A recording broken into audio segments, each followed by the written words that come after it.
함께 하실 하나님의 말씀은 열왕기상 14장 21절로 31절까지의 말씀을 보도록 하겠습니다. 열왕기상 14장 21절로 31절까지의 말씀입니다. 우리 한 절씩 교동하신 후에 마지막 절은 같이 봉독해 올리도록 하겠습니다. 솔로몬의 아들 르호보암은 유다 왕이 되었으니 르호보암이 왕위에 오를 때의 나이가 41세라. 여호와께서 자기 이름을 두시려고 이스라엘 모든 지파 가운데서 택하신 성읍 예루살렘에서 17년 동안 다스리니라. 그의 어머니의 이름은 나아마요 암몬 사람이더라.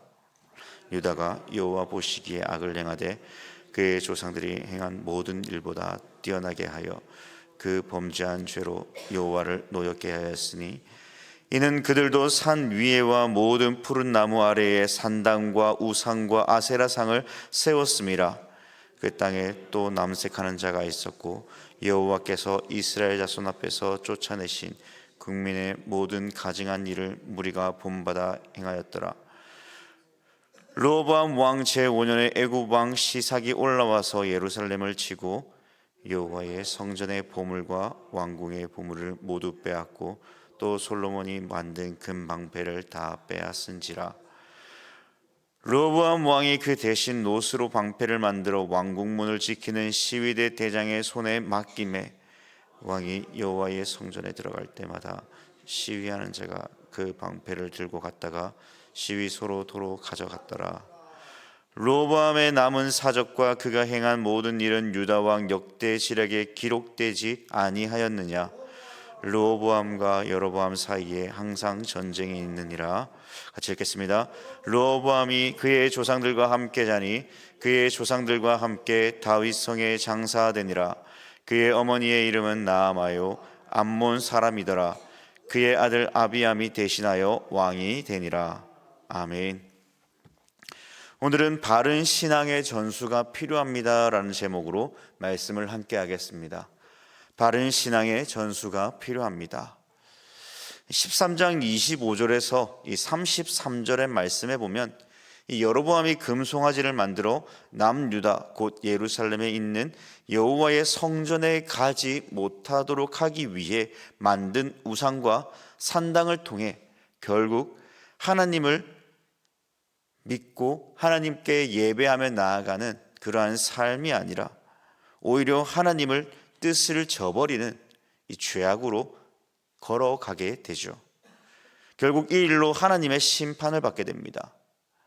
그러하다면 나름대로 남유다의 신앙은 온전히 신앙을 잘 유지하고 있었다라는 사실을 보게 되죠. 하지만 오늘 본문 22절에서 이 르호보암과 남유다가 지은 악에 대해 성경은 이야기하는데 그것은 다름 아닌 이 산당과 아세라상을 세웠다라는 사실입니다. 이러한 사실이 알려주는 것은 무엇일까요? 바로 하나님이 아닌 다른 것들을 세워 나라의 풍요로움과 번영이 계속 이어지길 바라는 어리석은 모습으로 나아가고 있다라는 사실입니다. 결국 이 일로 남유다와 북이스라엘 간의 전쟁이 지속적으로 이어지고 있음을 이 30절 말씀을 통해 보게 됩니다. 그러면 오늘 본문은 우리에게 무엇을 교훈하려고 할까요? 생각해 본다면 내 마음에 하나님 외에 다른 신을 두지 말 것을 우리에게 교훈해 줍니다. 왜입니까? 솔로몬도 여로보암도 르호보암도 결국 거짓된 우상을 섬기며 하나님께 지음받은 거룩한 백성으로서의 삶을 살아가지 못하였기 때문입니다. 결국 그 일로 그들은 하나님 앞에 징벌을 받고 또한 어리석음의 대명사가 되는 그러한 모습으로 나아가게 되죠. 21절 말씀에 보면 이 솔로몬의 아들 르호보암은 유다 왕이 되었으니 르호보암이 왕위에 오를 때의 나이가 41세라. 여호와께서 자기 이름을 두시려고 이스라엘 모든 지파 가운데서 택하신 성읍 예루살렘에서 17년 동안 다스리니라. 그의 어머니의 이름은 나아마요 암몬 사람이더라. 21절 말씀에 보면 하나님께서 이스라엘에게 이 거룩성을 지키기 위해 17년 동안 하나님께서 다스렸다라는 말이 특이해 보입니다. 굳이 여호와께서 자기 이름을 두시려고 이스라엘 모든 지파 가운데 택하신 성읍 예루살렘에서 17년 동안 다스렸다라고 말씀하셨을까요? 남과 북이 갈라진 상황에서 남유다의 신앙의 요충지는 당연히 하나님의 성전이 있는 예루살렘입니다. 이러한 점만 미루어 보아도 하나님께서 자기 이름을 두신 것은 그 땅에 거짓되거나 우상이 틈타지 않고 거룩하여지길 바라신 하나님의 마음을 알 수 있습니다. 하지만 르호보암은 그 기회를 살리지 못했습니다. 어찌 보면 지금의 상황은 당연한 결과로 나타날 것이 뻔했습니다. 이것을 뒷받침해 주는 단어가 바로 르호보암의 나이와 어머니와의 관계성입니다. 첫 번째로 르호보암의 나이를 생각해 본다면 그가 41세라면 이 솔로몬의 행적들을 그가 지켜보았다라는 사실을 알게 되죠. 그의 아버지가 잘한 부분도 있지만 좋지 못한 결과를 만들어낸 것들이 무엇입니까? 하나님께서 금하신 금은 보화를 쌓아두고 여인들을 많이 두며 병거를 많이 두어 하나님의 뜻을 어겼습니다. 그러한 모습을 보고 자란 르호보암의 모습이 어떠한지 23절 말씀에 산당과 우상과 아세라상을 세웠다라고 합니다. 결국 그의 아버지의 삶의 모습을 본받아 르호보암 또한 그 길을 걸어가고 있다라는 것입니다. 24절 말씀에 이로 인해서 남색하는 자가 있었고 가증한 일을 무리가 본받아 행하였다라고 합니다. 열왕기상은 말하지 않고 있지만 역대하 11장 21절 말씀에 보면 아버지 솔로몬과 같이 18명의 아내를 두었고 첩을 60명을 두었다라고 말씀합니다. 결국 그 아버지의 길을 따라가는 르호보암의 모습을 보게 됩니다. 두 번째로 르호보암의 어머니 나아마에 대한 문제입니다. 솔로몬이 이방 여인을 많이 거느렸는데 대표로 애굽의 여인과 본문에 나오는 암몬 사람 나아마입니다. 사무엘서의 11장에 보면 암몬 사람이 이스라엘 사람에게 전쟁을 일으키죠. 그런데 그 전쟁을 완전한 승리로 이끌기 위해 이스라엘 사람들에게 한 말이 그들의 오른쪽 눈을 다 뽑겠다라는 겁니다. 그 눈을 뽑는 이유는 이스라엘 백성들이 혹시나 반란을 일으키거나 전쟁을 일으키지 못하도록 한쪽 눈을 뽑게 하는 것과 또 한쪽 눈만 있어도 그들을 종으로 부리며 노역을 시키려고 하는 목적을 가지고 그들이 말한 겁니다. 그야말로 암몬 족속은 잔인한 민족이었습니다. 게다가 암몬은 계속해서 이스라엘과 충돌을 일으키는 민족으로 나옵니다. 오늘 본문 열왕기상 11장에서도 암몬 사람이 섬기는 우상 밀곰을 섬기는 자들로서 이 거짓된 우상과 그러한 신앙을 가진 자들이 있었음을 말해주고 있습니다. 르호보암의 신앙은 다양한 신들의 형태를 띠고 있으면서 그의 어머니의 신앙이나 가르침을 받기도 했을 겁니다. 솔로몬의 말년에 나타났던 삶의 모습 그대로를 이 르호보암도 본받아 살아가고 있다라는 사실입니다. 그러니 그 가운데 하나님께서 그들의 신앙을 지켜나가도록 자기 백성을 위해 하나님은 일하셔야 했습니다. 하나님의 열심에도 불구하고 유다는 악을 행하였죠. 22절 말씀에 유다가 여호와 보시기에 악을 행하되 그의 조상들이 행한 모든 일보다 뛰어나게 하여 그 범한 죄로 여호와를 노엽게 하였다라고 합니다. 그러면 그들이 범한 죄가 무엇입니까? 무엇이 그렇게 여호와를 노엽게 하였을까요? 23절 말씀에 산 위에와 모든 푸른 나무 아래에 산당과 우상과 아세라상을 세웠다라는 것입니다. 성전이 세워지기 전 산당은 나름의 역할들이 있었습니다. 가깝게는 열왕기상 3장 2절 말씀에 보면 이 성전을 건축하지 못하여 산당에서 제사를 드렸는데 그 제사를 드리기 위해 성막이 있는 기브온 산당에 가서 일천 번제를 드리는 솔로몬의 모습을 보게 됩니다. 그리고 그곳에서 하나님의 임재와 솔로몬이 왕으로서 하나님께 지혜를 구하는 장면이 등장합니다. 그런데 지금 우리가 보고 있는 이 산당은 이 거짓된 신들에게 제사를 드리는 곳을 지칭하고 있습니다. 게다가 그 산당 안에서 제사를 드리는 일만 하는 것이 아니라 오늘 본문에 보면 남색하는 자들이 있었다라고 말합니다.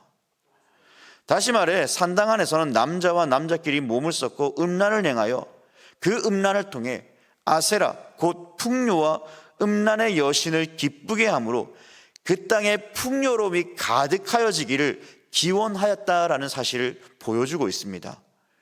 그것이 그들이 말하는 신을 기쁘게 하는 방법이었습니다.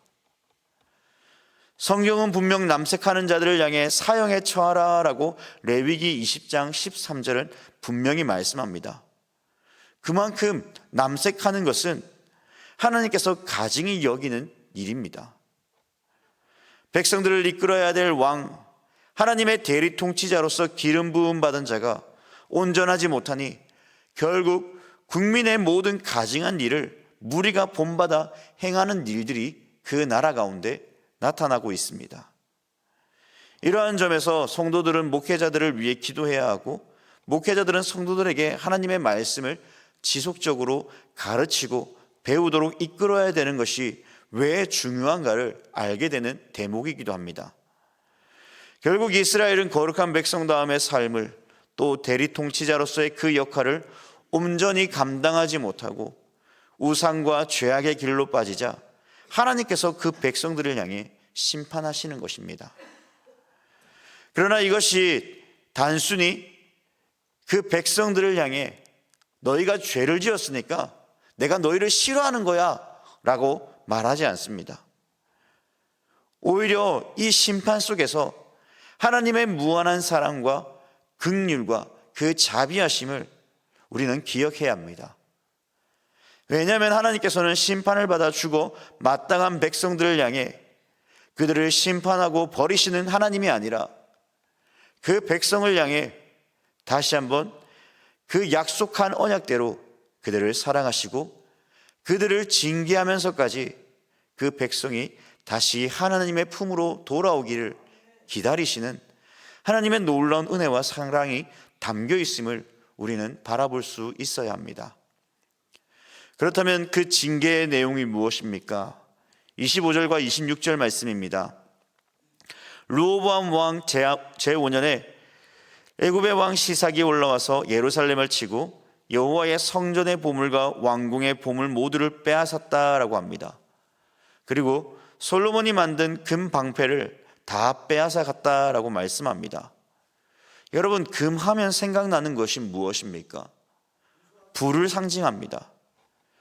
근데 지금 그 금방패는 나라의 부강함을 나타내고 있는 솔로몬의 상징적 의미였죠.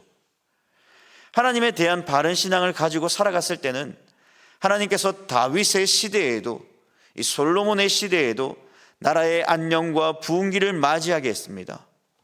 물론 이 솔로몬의 후반기의 삶의 모습이 여호와에 대한 바른 신앙을 가지지 못하여 이러한 결과들이 초래되었지만 중요한 것은 하나님에 대한 바른 신앙과 온전한 믿음을 지켜나갈 때 하나님께서는 그 나라의 안녕과 평안과 부를 허락해 주셨다라는 사실입니다. 그런데 지금 남유다의 모습은 어떠합니까? 우상을 섬기고 남색하며 나라가 바르게 서지 않고 하나님을 떠나 거짓된 신앙을 가지니 그 부가 다른 나라에게로 빼앗깁니다. 대표적인 예가 바로 왕궁문을 지키는 시위대 대장의 손에 노수로 만든 방패로 바뀌어졌다라는 사실입니다. 하나님의 영광이 점점 떠나면 결국 우리에게 남는 것은 없습니다. 세상의 좋은 것들로 채워줄 것처럼 세상은 말하지만 결국 우리에게 남는 것은 무엇입니까? 르호보암에게 남은 것은 무엇입니까? 하나님의 심판과 징계입니다. 그리고 30절의 말씀처럼 르호보암과 여로보암 사이에 항상 전쟁이 있었다라고 합니다. 과거의 충만한 영광은 사라졌습니다. 하나님을 떠나 다른 신을 섬기며 하나님의 말씀이 아닌 다른 것들로 채워진 결과가 같은 민족 간의 전쟁입니다. 이것이 얼마나 큰 비극이며 아픔입니까? 그러므로 우리 모두 여호와에 대한 신앙을 놓치지 않길 바랍니다. 말씀을 정리하겠습니다. 말씀을 정리하면서 저뿐 아니라 우리 모두 꼭 한 가지를 하나님 앞에 약속하며 나아갔으면 좋겠습니다. 오늘 31절 말씀에 보면 다시 르호보암의 어머니 나아마, 그리고 그는 암몬 사람이었다를 다시 반복하며 우리에게 말씀해 주고 있습니다. 이러한 사실은 이미 21절에 있었던 내용을 한 번 더 언급하며 14장의 내용을 마칩니다. 그러면 무엇을 위해 성경은 굳이 중요하지 않을 것 같은 이 암몬 사람 나아마를 언급하고 있겠습니까? 그가 이방 사람이면서 거짓된 우상을 섬기며 살아갔던 여인, 그 나아마, 그 어머니로부터 그에게 하나님의 신앙이 아닌 거짓된 신앙이 가르치고 그가 배워가며 그 신앙이 전부가 되어서 그가 아는 그 신이 주는 기쁨과 즐거움, 다시 말해 나라가 풍요로워지기 위해서는 밀곤과 아세라 신을 섬기도록 가르치는 이 거짓된 신앙과 그 가치를 전하는 자가 되었다라는 사실입니다. 비록 당장의 변화나 결과가 나타나지 않는다 하여도 여전히 하나님은 우리를 사랑하시고 우리의 길을 인도해 가시는 하나님이십니다. 그 하나님에 대한 바른 신앙과 믿음을, 그 가치를 자녀들에게 전해야 합니다. 세상은 여전히 세상에 가진 지식과 가치관, 성공과 부에 대하여 계속 자녀들에게 이야기하며 여러분의 자녀들에게까지, 우리 모두의 자녀에게까지 그 길을 쫓아 살아가라라고 이야기합니다. 그것이 인생의 전부이며 결국 그러한 모든 것들이 우리의 삶에 채워질 때 우리는 성공과 부라는 그 완전한 승리를 얻게 되어 살아갈 것이다 라고 가르칩니다. 결국 쾌락과 즐거움에 도취되어 살아가라라고 가르치는 것이죠. 그러면 그 끝이 무엇입니까? 나라와 나라, 사람과 사이를 이간질하고 무너뜨리는, 죽고 죽이는 이 서바이벌적 삶을 살아가도록 강요합니다. 이것이 세상이 말하는 가치입니다. 방금 전에도 말씀드렸지만 당장의 변화나 어떠한 결과가 나타나지 않을 수 있습니다. 그러나 하나님에 대한 신앙을 지켜 나아가야 합니다. 바른 신앙의 가치와 기쁨을 전수해야 됩니다. 그래야 할 때 하나님께서는 하나님의 그 영광의 때에 우리를 일으켜 세우시고 반드시 우리의 길을 인도해 가시는 하나님이 되어 주십니다. 이러한 사실을 우리의 자녀들에게 바른 신앙의 그 믿음과 삶을 전수하며 가르치며 살아가는 우리 모든 귀한 성도님들이 되기를 주님의 이름으로 간절히 부탁드립니다.